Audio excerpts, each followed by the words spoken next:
We're talking all about how you can use your stock portfolio to finance big purchases like a home without ever selling anything, without touching it, just borrowing against it. You don't want to miss today's episode. If it's your first time here, my name is John Boyd. I'm a certified financial planner. I'm the founder and lead wealth advisor at Modern Wealth. That's modern spelt with no vowels, wealth. We're a fiduciary, fee-only financial planning firm located in Scottsdale, Arizona, but we serve clients all over the country. And I'm so glad that you're here today because we have a good one for you. We're talking all about leveraging your portfolio in a responsible way to create financing opportunities. And those financing opportunities could potentially mean bridging the gap between you selling your current home and buying the next one, right? As you accumulate a large portfolio and there's big gains in there, it might not always be suitable to sell to raise capital and incur a bunch of taxes. Maybe just simply borrowing against the portfolio is the best way to go about it. So we're going to talk about how that all works and how responsibly utilizing financing within your portfolio can help you potentially achieve these goals. So the reason for this discussion was I recently did a video on the concept of buy, borrow, die. And if you're not familiar with buy, borrow, die is extremely controversial and it's incredibly misunderstood. I was on a Reddit forum or Reddit sub, I should say. I mean, Reddit forum. I sound like I'm 80 years old, but I was on a Reddit sub and somebody was asking if they were doing buy, borrow, die right. And so what they said was they had this big, multi-million dollar stock portfolio. Most of it was, RSUs. And they were thinking about borrowing against this portfolio and just buying more stocks, right? They were like, hey, I heard about buy, borrow, die. I should just borrow against my portfolio, buy more stocks, and then just live off that. And then eventually I'm going to die and I won't have to worry about paying back the bill. Life is good, right? Well, that's not really what buy, borrow, die is. Buy, borrow, die is a concept that revolves around taking advantage of the step up in basis rules. So here's a real life example of how it would work. Let's say that you have a bunch of RSUs that have accumulated over the years, and you now have a $500,000 position in a single company stock, right? Not super ideal, but it often happens. And let's say that you really, really, really want to buy a home. You have the down payment money, but it's all locked up in that stock. And selling that stock would mean that you're going to incur massive capital gains. And if you're in a high tax bracket and you live in a place like California, right, that could easily be 30% plus, right? It can be really, really brutal. So oftentimes this creates an issue, right? Don't want to incur a bunch of taxes, but we need that money to buy the home or put our down payment on the home. So what do? Well, what is done is a line of credit is established based on that position. The best way to think about it is you're kind of doing like a HELOC, but against your portfolio, right? So you are going to collateralize this position and you're going to borrow against it.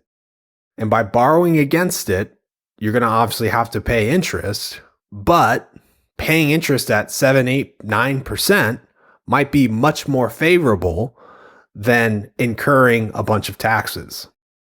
And so you're going to borrow from the position. You now have your down payment money for the home purchase. So you're going to go ahead, buy your home. Life is good. And then when you get that next big, vesting of RSUs, or you get your annual bonus and you can cover that loan, you're going to go ahead and cover it at that time, right? The idea here, kind of similar to a HELOC, is that these lines of credit are variable in nature, right? So as interest rates go up, the rates on them go up. And on top of that, because this is tied to a stock, if that stock drops below a certain value, you could be forced to sell your position to raise the capital needed to cover your loan, right? It's kind of similar to a margin call, right? Or it can literally be a margin call. We'll talk about the differences in a second. But that would be an unideal situation. You're forced to sell your position while it's in a free fall. You've potentially incurred a bunch of capital gains. And on top of that, you thinking you were savvy borrowing against a position has now completely backfired against you. So again, it can happen. And that's why you don't want to have these loans outstanding for an incredibly long period of time. But if you did it properly, you're borrowing against it short term and paying it right back. So where the heck's the whole die portion come into play here, right? So we've talked about buying, we've talked about borrowing against the stock, but where does die come in? Well, the idea behind die, the die part of buy, borrow, die, is that you can, in theory, do this for years and years and years and years. In fact, I've worked with folks where that has been a core portion of their overall financial plan, is that they have securities-based lines of credit set up on their portfolio. They constantly have cash flow coming in, and all they're doing is constantly paying off anything that they borrow against the portfolio. They would much rather pay interest at a favorable rate because their portfolios are so large. They have a good relationship. They've often negotiated with the firm to bring these rates down, and they'll just go ahead and borrow against the portfolio all day long. And eventually when they die, this portfolio that presumably has thousands and thousands and thousands of dollars, maybe millions of dollars in capital gains, now gets stepped up, gets wiped out. And so the next generation, when they go ahead and sell out of the portfolio, there's no tax liability to them, right? Super controversial strategy. Our strategies like this, exacerbating the wealth gap in our country, probably, right? But again, my job as a financial planner is just to understand that these strategies exist and tax plan around it, right? As of now, that's part of the game plan, and that's what we're rolling with. So again, the concept of buy, borrow, die, collateralizing your portfolio, you really don't need to be a multimillionaire to make this strategy work effectively, right? You could have several $100,000 in a non-retirement account. Keep in mind, non-retirement account, right? You can't just leverage your retirement accounts. This has to be in a non-retirement account. But if you have several $100,000 in maybe a stock-based portfolio in a brokerage account, this could definitely be a feasible strategy to bridge the gap and to create liquidity if you are looking to buy a primary residence, looking at buying a rental property, looking at just doing home upgrades, right? Whatever it may be, and there's a large cash need, utilizing those lines of credit can be really, really powerful. And again, kind of what I alluded to earlier, most oftentimes they're utilized with equity compensation, right? Usually when I've utilized these strategies, usually it's someone who's received a bunch of RSUs or they have really good equity compensation, and their single company stock can provide some collateral in the securities-based line of credit. But again, can be a really tax efficient way to create liquidity, and your only costs associated are your financing costs or the loan itself. So if all this sounds cool, how do you bring this to life, right? How do you actually set yourself up to borrow against your portfolio in a responsible way? Well, the most common way is through what is called a margin loan. Okay. Now, a margin loan is just a classic, the OG, old school securities-based line of credit where you use your portfolio or your stocks as collateral. The firm lets you borrow against those stocks, right? Certain positions might have less borrowing power. If you have a bunch of penny stocks in the portfolio that could go to zero tomorrow, right? Your borrowing power might be zero. If you have like an index fund that is highly unlikely to ever go to zero, right? Your borrowing power could be much higher, right? So different positions are going to vary. But by setting up this margin loan or this margin line of credit, you don't have to use it right away. It could be like a HELOC, right? It's there. You can use it if you want, but if you don't ever use it, cool.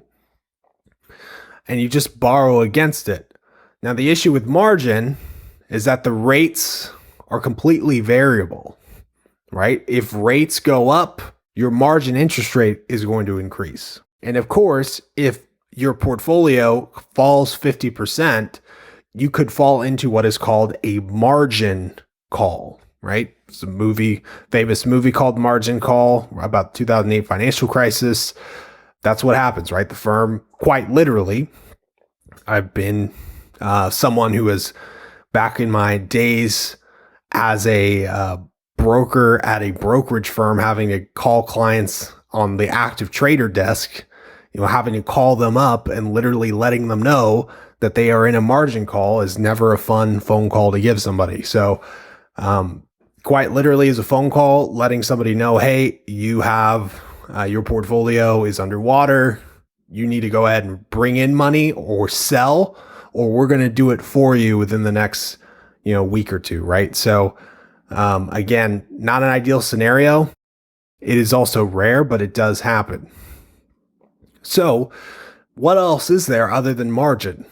Well, perhaps more popular that's starting to form is kind of a variation of margin. And these are kind of pledged asset lines or more formal securities-based lines of credit. If that sounds confusing, it is. Basically, all it is, it's a safer line of credit, right? It's generally a little bit more stable. The loan itself or the interest rate generally is more favorable. Oftentimes, the firm might be a little bit more strict on the type of securities they accept into that, but in exchange, you get more favorable financing terms. And a lot of firms offer it. You just need to dial up whatever firm you have your assets with, and they could potentially facilitate something like this for you. So bottom line, why are we doing this episode?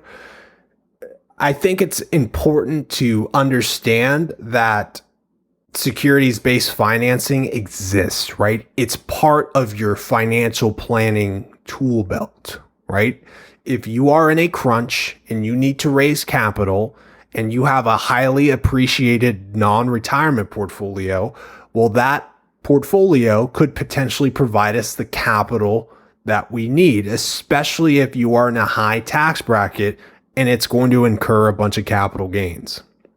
Now, even if you're in a high tax bracket, if you have a non-retirement portfolio and there's ways to raise capital without incurring capital gains, well, maybe that's the path that you go down, right? Don't just borrow just for the sake of borrowing. But if you do have, a non-retirement portfolio, it's super appreciated. It's going to be impossible to trim without incurring a bunch of capital gains. Well, then that's where this type of approach could make a lot of sense. So hope you learned a thing or two. Definitely something that you should keep in the back of your mind. If you need help exploring financing strategies or creating a more effective financial plan, reach out to us, www.modernwealth.com. That's modern spelled with no vowels, wealth.com. We'll see you next time.